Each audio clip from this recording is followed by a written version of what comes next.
आजच एक जुनी क्लिपिंग आज तक या वृत्तवाहिनीची पाहण्यात आली. त्याच्यामध्ये महाराष्ट्रातले ज्येष्ठ नेते, मोठे नेते शरदराव पवार हे लोकांना सांगतायत असं त्या बातमीमध्ये म्हटलेलं आहे. आज तकच्या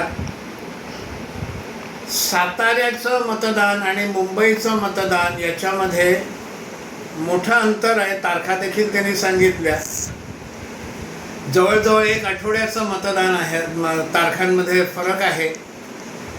आणि त्यांनी असं लोकांना त्या बातमीत म्हटल्याप्रमाणे असं सांगतायत की आधी साताऱ्याला मतदान करा, नंतर मुंबईत येऊन मतदान करा.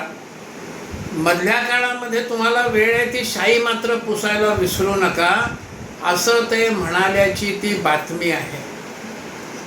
आणि आता हे व्होट चोरीच्या विरोधात आंदोलन करतायत. मग हे जे त्यांनी केलं त्याला काय म्हणायचं? म्हणजे हिंदीमध्ये एक म्हण आहे ना, ती म्हण आठवली, 100 चूहे खाकर बिल्ली चली हज को. ही म्हण आज आठवली.